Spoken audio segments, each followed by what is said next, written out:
আপনার ফোনের সিম কার্ড খুলে অন্য সিম ফোনে তুললে মেসেজ এসে আপনাকে বলা হচ্ছে হ্যান্ডসেটটি অন্য ব্যক্তি কর্তৃক নিবন্ধিত। ডিরেজিস্ট্রেশন প্রক্রিয়ার মাধ্যমে আগের নিবন্ধনটি বাতিল করুন।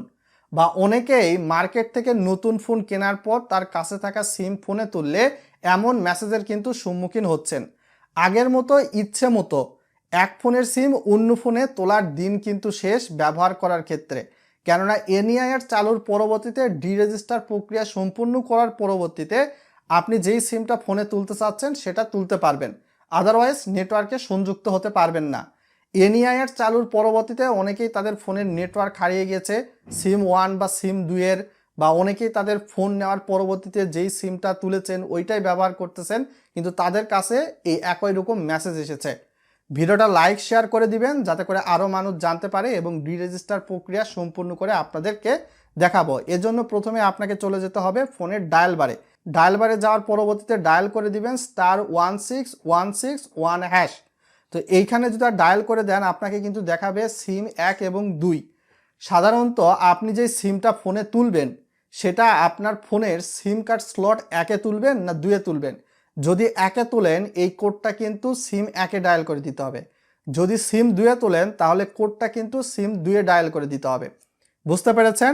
তো আমি সাপোজ আপনাদেরকে দেখানোর সুবিধার্থে আমার গ্রামীণ সিমে আপনাদেরকে ডায়াল করে দেখাচ্ছি। ডায়াল করে দিলে এরকম অপশান কিন্তু হাজির হবে, কিছুক্ষণ লোডিং হবে।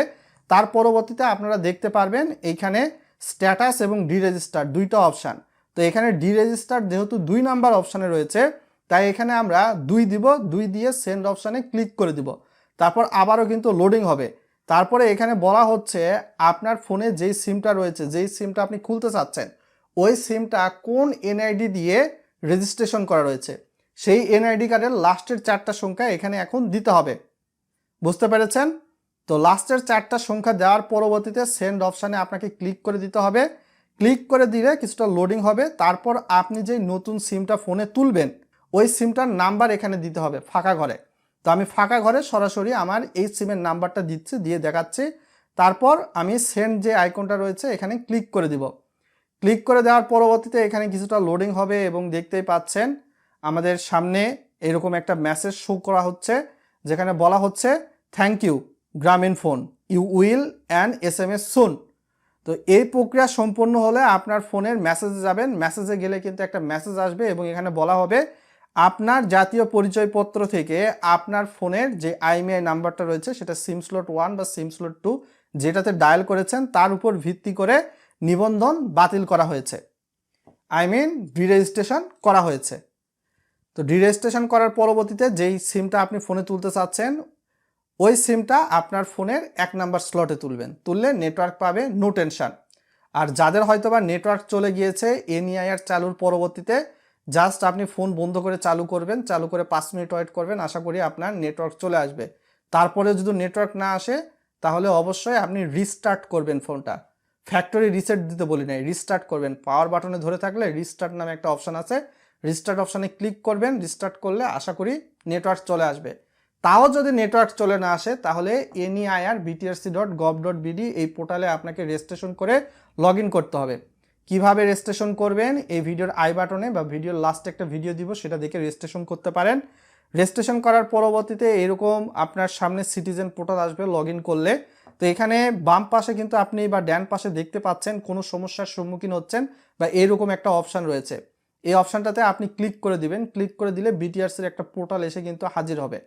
তো এইখানে মূলত আপনার একটা ইমেল অ্যাড্রেস লিখবেন ভ্যালিড, এবং আপনার এনআইডি কার্ড অনুসারে যে নামটা দিয়েছেন সেই নামটা এখানে দিতে হবে। তারপর আপনি যেই সিমে এই সমস্যার সম্মুখীন হচ্ছেন সেই সিমের নাম্বারটা কিন্তু এখানে দিতে হবে। দেওয়ার পরবর্তীতে আপনারা দেখতেই পাচ্ছেন এইখান থেকে কিন্তু মূলত বলা হয়েছে হেল্প টপিক নামে একটা অপশান রয়েছে। হেল্প টপিক অপশানে আপনাকে ক্লিক করে দিতে হবে। ক্লিক করে দিলে আপনি দেখতেই পারবেন রিপোর্টে প্রবলেম, ফিডব্যাক, জেনারেল ইনকোয়ারি, রিপোর্টে প্রবলেম বা অ্যাক্সেস ইস্যু, যে কোনো একটাতে আপনাকে ক্লিক করে দিতে হবে। যেহেতু আপনার নেটওয়ার্ক পাচ্ছে না তাই রিপোর্টে প্রবলেম এই অপশানে ক্লিক করে দিব। ক্লিক করে দিয়ে ইস্যু সামারি অর্থাৎ কি বিষয় সম্পর্কে আপনি রিপোর্ট করতে চাচ্ছেন সেই বিষয়টা এখানে লিখে দিবেন। লিখে দেওয়ার পরবর্তীতে এখানে কিন্তু একটা বক্স রয়েছে, আসলে আপনি কোন সমস্যার সম্মুখীন হচ্ছেন এখানে হয়তো বা 100 শব্দের মধ্যে এখানে এই সমস্যাটা লিখে দিবেন। লিখে দেওয়ার পরবর্তীতে আপনি নিচের দিকে দেখতে পাচ্ছেন চুজ থিম, এখানে ক্লিক করে আপনার ফোনে যে মেসেজটা এসেছে যে আপনার হচ্ছে আপনি সিম পরিবর্তন করেননি, তবুও এনইআর চালুর পরবর্তীতে এই ডিরেজিস্টার করতে বলতেছে, তো আপনার সমস্যা নেই, সেই মেসেজটার স্ক্রিনশট নিয়ে এখানে দিবেন। দিয়ে এখান থেকে আপনি কিন্তু দেখতেই পাচ্ছেন ক্রিয়েট টিকেট, এখানে ক্লিক করবেন। ক্লিক করলে কিছুক্ষণ ওয়েট করার পরবর্তীতে আপনার জন্য কিন্তু একটা টিকেট বা কুপন রেডি করা হবে, যেটা আপনাকে স্ক্রিনশট নিয়ে দিতে হবে বা কালেক্ট করে রাখতে হবে।